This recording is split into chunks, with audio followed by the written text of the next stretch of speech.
She said, hey my day job, I don't feel it. I need race car, top down to match my ceiling. I don't have none. Salut les amis, on se retrouve pour une nouvelle vidéo. Cette fois-ci, toujours la même voiture, donc la Xara Picasso de 90 chevaux. Donc elle doit passer au contrôle technique et s'est fait refuser par rapport à la ligne qui était trop endommagée. Donc moi, quand j'ai vérifié avec la personne, effectivement, au niveau du catalyseur, je me souviens plus trop si c'était à ce niveau-là ou à ce niveau-là, mais il avait bien une fuite effectivement. Bon, on voit que celle-là, c'est de la... Vous voyez qu'elle a été ressoudée aussi. Donc j'espère qu'il n'y a pas de fuite. Après, je pense pas, ça a l'air d'être propre. Donc voilà. Allez. Après, il y a la tresse ici qui est un peu abîmée. On verra bien ce que ça donne. Du coup, elle est composée, la ligne, en trois parties. Vous avez catalyseur, silencieux intermédiaire et silencieux arrière. Donc on va remplacer les trois parties là, on va démonter les parties une par une. Donc pour commencer, on a la partie échappement qu'on doit démonter, qui se compose ici de deux cylindres blocs. Donc vous mettez du lubrifiant silicone ou quelque chose comme ça et ça devrait partir assez facilement. Alors je voulais vous filmer, mais effectivement en dessous de la voiture ça va être un peu compliqué de filmer. Donc je vous montre en fait ici que vous démontez juste là, les trucs là en fait, ici. Et puis on va enlever la ligne, on va regarder dans quel état elle est. Et on choisira la meilleure ligne. Et puis on vous reprend pour chaque élément qu'on enlève. Bon les amis, je vous reprends. Alors désolé si je filme pas trop en dessous, je vais essayer de vous montrer quand je repositionnerai les pièces une par une. Donc j'ai fini de démonter toute la ligne. Donc il y avait le silencieux derrière, l'intermédiaire au milieu. Et la pièce la plus compliquée, c'est le catalyseur qu'il y a là. Donc l'ancien, c'était pas celui-là, ça c'est le nouveau.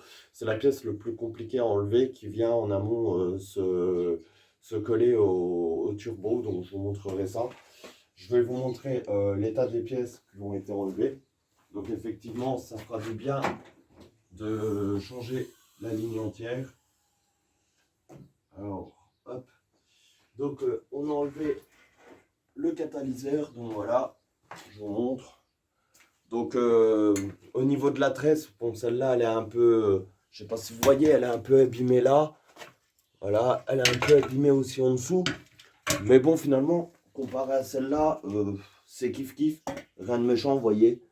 Elle est aussi abîmée partout. Donc ça sera pas pire. Ça sera pas mieux forcément, mais ça sera pas pire.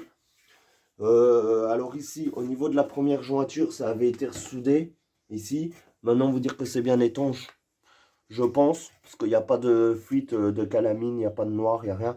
Par contre, ici, regardez, c'est une catastrophe. Ça a été refixé avec des colliers, une bande ici. Et là, il n'y avait plus rien du tout, c'était même pas étanche. Donc, ça sera largement mieux avec ça là-haut. Ici, on avait bien une fuite.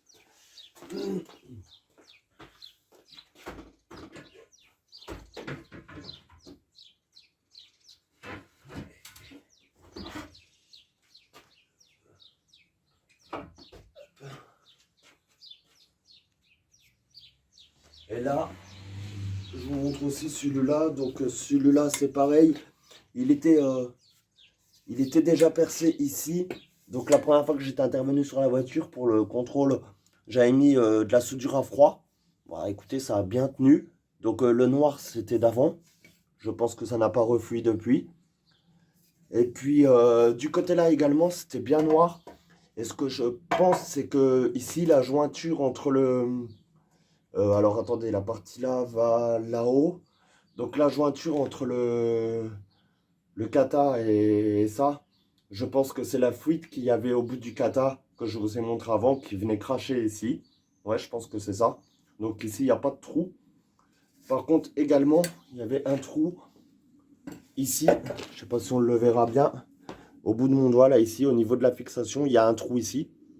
Et du coup, la patte risquait de se barrer à tout moment, puisque c'est au niveau de la jointure de la patte. Donc là, ici, il y avait une fuite.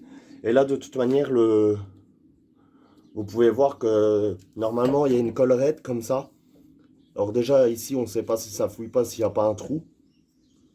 Mais ici, c'était une catastrophe, quoi. Donc de toute manière, il y avait forcément des fuites. Donc voilà, donc le changement des pièces n'est pas inutile et ça fera du bien à la voiture. Et le silencieux d'origine qui était dessus avec, c'était celui-là. Donc il y a un petit peu de rouille ici, voilà, qui commençait à arriver. Mais sinon, alors ici la forme, j'ai la même sur l'autre, donc à mon avis c'est un peu normal. Je pense qu'il est fait comme ça, je suis pas certain. Sinon au niveau des fixations, il n'y a pas de rouille, il n'y avait pas de trou. Et ce pot pour moi est encore utilisable, il n'était pas mort. Donc voilà, maintenant si on compare à celui que je vais mettre, pour essayer de regarder un petit peu, vous voyez que la forme du pot ici c'est la même.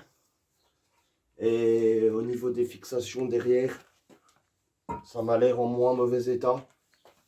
Donc ouais, ici il y avait, non bah en fait c'est pareil. Après lequel je remets, les cils en bloc, ceux-là sont plus propres. Après ça on s'en fout. Donc ouais, je pense que je vais remettre celui-là quand même. Je pense que je vais mettre celui-là. Après au poids, je dirais que par rapport à... Ouais, je dirais que celui-là est un peu plus lourd, donc je vais remettre celui-là. Je pense que ça lui fera du bien, qu'il est peut-être moins, chargé en calamine. Donc on va mettre celui-là. Et puis celui-là, bah, on va le ranger. Bon, bah, je vous reprends après ça. Alors les amis, donc on est en dessous de la voiture, je vais quand même essayer de vous montrer un peu.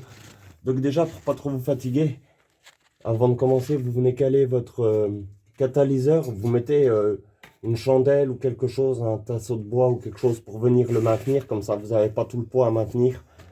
Et après je vais venir vous montrer. Alors hop. Alors excusez-nous pour les positions, c'est pas évident. Voilà, je vais essayer de vous montrer. Vous venez. Alors je sais pas si on verra bien parce que je vois pas ce que je filme. Hop, voilà. Oh putain, j'arrive pas à vous filmer les amis, il faut vraiment que je m'achète une GoPro. Voilà, vous venez mettre les deux pattes du catalyseur dans les cils en bloc, comme ceci. Moi j'utilise du silicone, du lubrifiant silicone pour le rentrer plus facilement. Et après, on va aller, je vais essayer de vous montrer. Voilà, après, hop.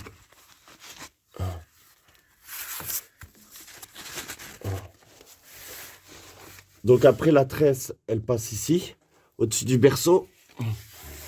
Et après, je vais essayer de prendre la lampe et de vous montrer.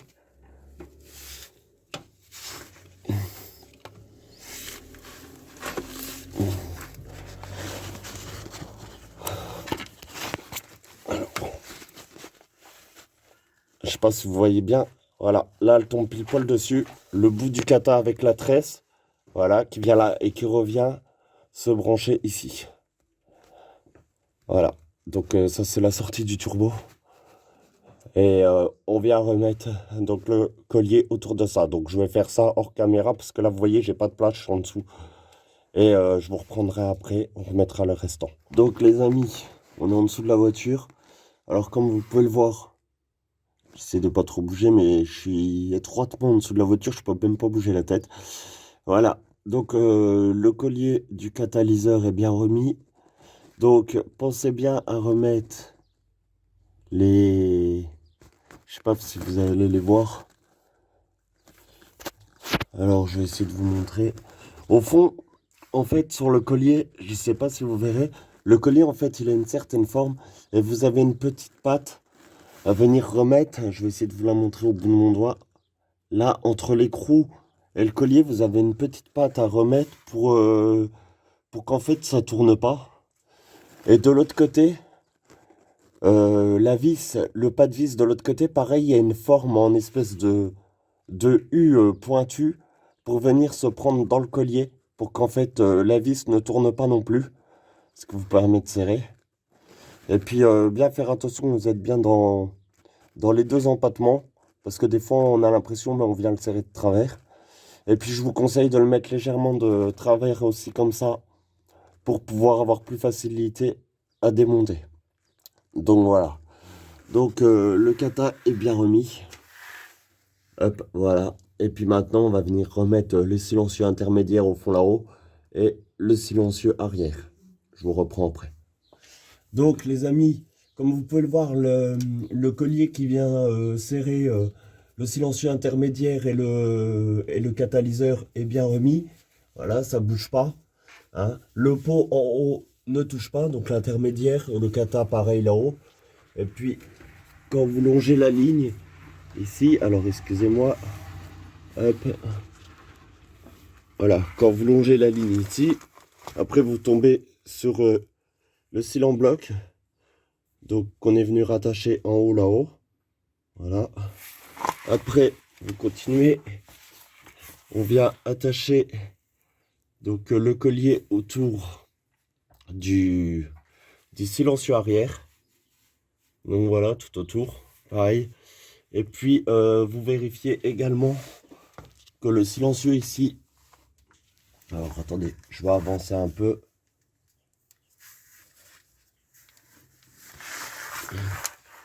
Donc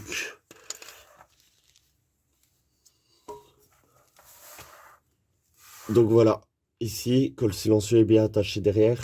Et puis après, vous avancez jusqu'au bout.